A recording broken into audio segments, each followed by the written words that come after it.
Assalamualaikum warahmatullahi wabarakatuh. Yang kami hormati Bapak Vicky Fendi selaku dosen pengampu mata kuliah Analisa Laporan Keuangan kelas L. Di sini kami dari kelompok 1 akan menerangkan dan mempresentasikan mengenai bab analisis dan penilaian ekuitas. Sebelum masuk ke dalam materi, izinkanlah kami untuk memperkenalkan diri kami terlebih dahulu. Yang pertama ada saya sendiri yaitu Muhammad Akbar Dwi Ferdianto dengan akhiran NPM 241. Lalu ada Ulil Habibullah dengan NPM 212, kemudian ada Rahardian Nugroho Wicaksono dengan NPM 213, lalu ada Ahmad Haidar Rafi dengan NPM 218, kemudian ada M. Rizal Bakhtiar dengan akhiran NPM 223, lalu ada Nicholas Bintang Satria Dewa dengan akhiran NPM 242. Materi pertama yaitu earning persistence, yaitu kemampuan sebuah perusahaan untuk mempertahankan kestabilan dan konsistensi pendapatan dari waktu ke waktu. Analis mencari komponen laba yang bersifat stabil dan berulang, sehingga dapat diprediksi untuk jangka panjang. Laba yang persisten dianggap lebih andal untuk memperkirakan laba masa depan perusahaan, yang kemudian digunakan untuk menilai perusahaan itu sendiri. Materi selanjutnya yaitu recasting and adjusting earnings, yaitu proses ini bertujuan untuk memisahkan elemen-elemen laba yang stabil dan berulang dari elemen-elemen yang acak, tidak teratur, atau tidak berulang, misalnya keuntungan atau kerugian yang luar biasa. Recasting adalah proses pengaturan ulang komponen laba untuk memberikan klasifikasi yang lebih berarti bagi analis. Sementara adjusting atau penyesuaian yaitu melibatkan penggeseran komponen laba ke periode yang lebih tepat. Selanjutnya yaitu information on earning persistence. Untuk melakukan analisis terhadap keberlanjutan laba, kita perlu informasi dari laporan keuangan, seperti laporan laba rugi, pendapatan dari operasi yang berkelanjutan, pendapatan dari operasi yang dihentikan, keuntungan atau kerugian luar biasa, serta catatan atas laporan keuangan dan diskusi manajemen. Yang kedua yaitu recasting earning and earning components. Dalam recasting, laba yang dilaporkan diatur ulang agar lebih sesuai untuk analisis. Komponen-komponen laba dapat dipecah, diklasifikasikan ulang atau dihitung ulang setelah pajak. Tetapi jumlah keseluruhannya harus tetap sesuai dengan laba bersih yang dilaporkan dalam setiap periode. Yang ketiga yaitu adjusting earning and earning components, yaitu penyesuaian dilakukan untuk menugaskan komponen laba ke periode yang paling sesuai. Misalnya, kerugian dari operasi yang dihentikan atau biaya yang berkaitan dengan penyelesaian hukum bisa diatribusikan ke beberapa tahun sebelumnya. Penyesuaian ini membantu mencerminkan kinerja perusahaan yang sebenarnya dengan lebih baik pada masa lalu. Baik, selanjutnya adalah determinant of earning persistence. Untuk earning persistence, penghasilan yang mencerminkan tren pertumbuhan stabil sangat diinginkan. Kita dapat menilai tren pendapatan dengan metode statistik atau dengan pernyataan tren. Tren pendapatan sering mengungkapkan petunjuk penting mengenai kinerja perusahaan saat ini dan masa depan dari siklus pertumbuhan defensif dan mempengaruhi kualitas manajemen. Kita harus waspada terhadap distorsi yang akuntansi yang mempengaruhi tren. Yang paling penting adalah perubahan prinsip akuntansi dan pengaruh kombinasi bisnis, khususnya pembelian. Baik, yang selanjutnya adalah earning management and persistence. Di sini ada beberapa bentuk manajemen laba yang patut kita waspadai. Yang pertama adalah perubahan metode atau asumsi akuntansi. Yang kedua, mengimbangi keuntungan dan kerugian yang luar biasa dan tidak biasa. Lalu ada write down, lalu ada big head. Lalu yang terakhir adalah waktu pengakuan pendapatan dan beban. Lalu ada manajemen incentives and persistence. Hal ini terutama terlihat dalam menilai persistensi laba dan dalam melakukan analisis kredit. Pengalaman menunjukkan bahwa beberapa manajer, pemilik, dan karyawan memanipulasi dan mendistorsi laba yang dilaporkan demi keuntungan pribadi. Penilaian ekuitas berbagai laba. Penilaian perusahaan penting bagi perusahaan penggunaan laporan keuangan untuk membuat keputusan terkait sekuritas kredit dan hasil lainnya. Metode tradisional seperti arus kas yang didiskontokan atau DCF menghitung menilai ekuitas berdasarkan perkiraan arus kas yang didiskontokan dengan biaya modal ekuitas perusahaan. Model ini konsisten dengan penilaian berbasis akuntansi. Selanjutnya, hubungan antara harga saham dan data akuntansi, yaitu kritik terhadap metode berbasis akuntansi adalah kemungkinan memanipulasi laba oleh manajemen. Meskipun median akuntansi dapat mempengaruhi angka laba dan nilai buku, penilaian total tidak terpengaruh karena ada penyesuaian dalam pendapatan residual. Namun manipulasi akuntansi dapat mengaburkan kinerja perusahaan yang sebenarnya, sehingga analisis lebih dalam diperlukan. Itu kelipatan penilaian fundamental. Rasio harga terhadap buku PB adalah harga terhadap laba, yaitu PE. Sering digunakan dalam penilaian. Rasio ini bisa dihasilkan secara fundamental tanpa mengacu pada harga saham yang diperdagangkan. Rasio fundamental ini berguna untuk memperkirakan nilai perusahaan, terutama yang tidak diperdagangkan secara publik. Selanjutnya yaitu rasio harga terhadap buku, yaitu atau PB. Rasio harga terhadap buku dinyatakan sebagai, yaitu bisa didapat sebagai market value of equity per book value of equity. Baik, di sini saya akan menjelaskan tentang PE ratio.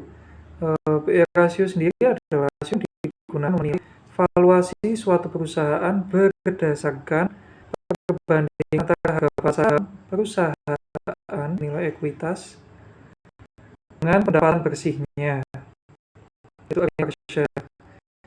Rasio ini populer di kalangan investor karena membantu mereka dalam menentukan apa harga saham perusahaan saat ini dinilai terlalu tinggi atau terlalu rendah relatif terhadap pendapatannya.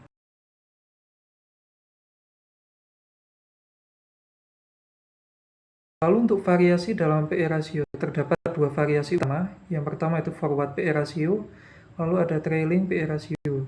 Untuk forward PE ratio sendiri itu adalah rasio yang menghitung harga perusahaan yang relatif terhadap pendapatan per saham yang diproyeksikan di masa depan. Rasio ini mencerminkan ekspektasi pertumbuhan laba di masa mendatang dan sering digunakan oleh investor untuk mengevaluasi perusahaan yang memiliki prospek pertumbuhan tinggi.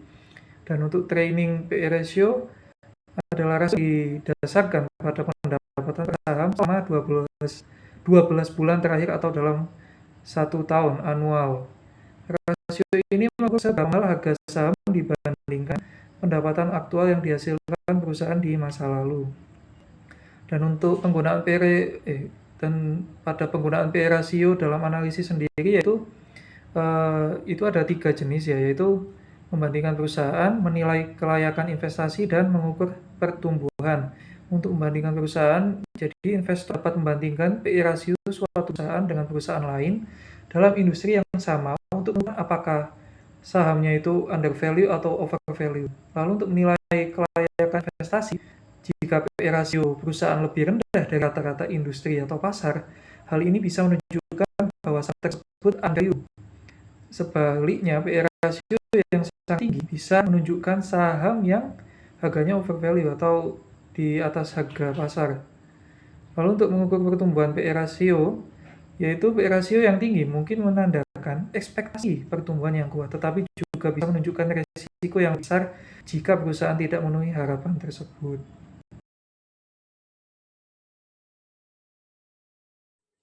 Terkait materi selanjutnya yaitu earning power and forecasting for valuation. Nah, di bagian ini tuh yang pertama terkait earning power. Earning power itu mengacu pada tingkat pendapatan perusahaan yang diperkirakan akan bertahan ke masa depan dan dengan sedikit pengecualian yang dimana kekuatan pendapatan itu diakui sebagai faktor utama dalam penilaian sebuah perusahaan. Kemudian yang kedua yaitu measuring earning power atau mengukur power dari sebuah pendapatan. Nah, kekuatan penghasilan atau pendapatan itu sebuah konsep yang berasal dari analisis keuangan, bukan akuntansi. Yang dimana ini berfokus pada stabilitas dan persistensi pendapatan dan komponen pendapatan. Laporan keuangan itu digunakan dalam menghitung kekuatan dalam pendapatan tersebut. Selanjutnya, time horizon for earning power. Nah, atau yang dimaksud dengan cakrawala waktu yang dipilih dalam mengukur kekuatan penghasilan itu bervariasi tergantung industri dan faktor lainnya. yang dimana tren pendapatan itu merupakan faktor penting dalam mengukur kekuatan pendapatan. Nah, jika pendapatan itu menunjukkan tren yang berkelanjutan, maka kita dapat menyesuaikan proses rata-rata untuk lebih mempertimbangkan pendapatan terkini. Kemudian kedua itu adjusting earning per share. Nah, dalam kekuatan pendapatan diukur menggunakan seluruh komponen pendapatan, yang dimana setiap item pendapatan dan biaya adalah bagian dari pengalaman operasi sebuah perusahaan. Yang dimana terdapat masalah, ini pada tahun berapa kita menetapkan item-item saat menghitung kekuatan pendapatan. Selanjutnya, earning forecasting, yang dimana bagian utama dari analisis dan penilaian laporan keuangan adalah sebuah perkiraan laba.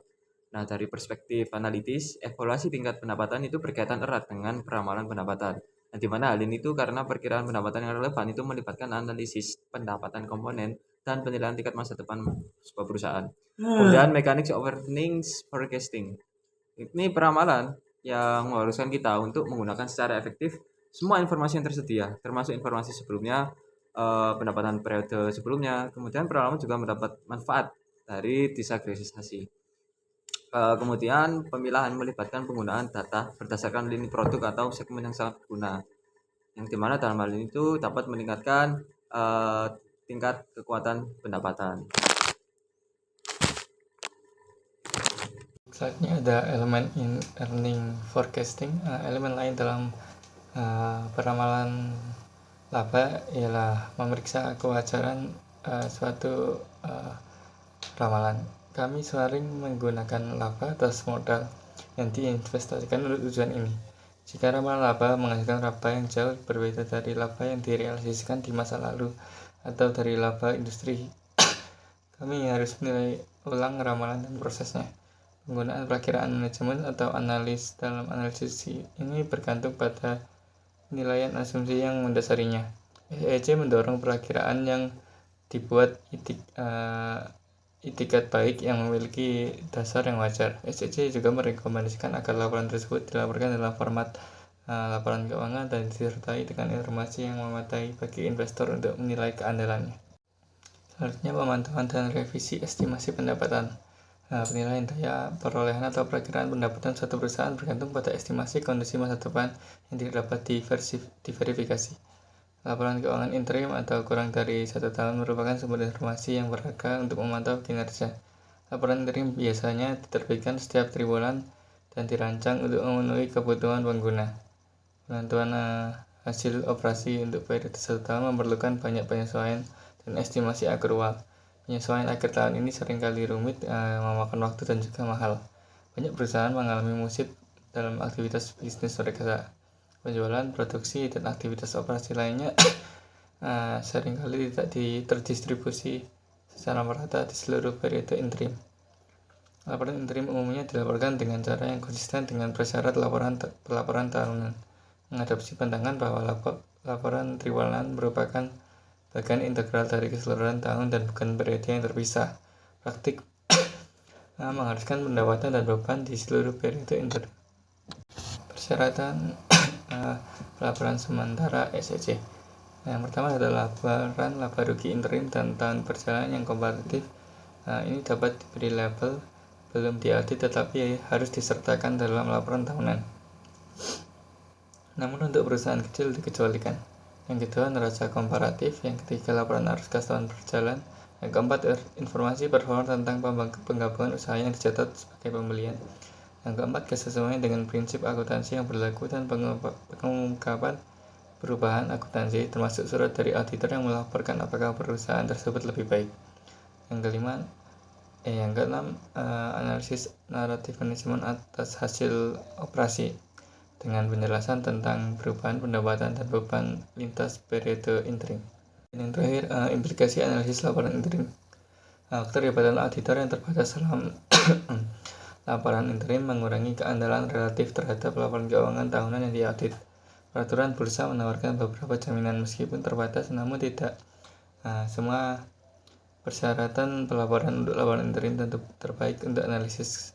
Misalnya, pemasukan pos luar biasa dalam periode interim saat terjadi memerlukan penyesuaian untuk digunakan dalam analisis. Demikian pula, meskipun mencatat biaya lintas periode interim telah wajar, analisis ini harus mengingat tidak ada aturan yang tepat untuk mengatur pencatatan ini. Sekian dari kelompok kami. Mohon maaf bila ada salah kata. Terima kasih.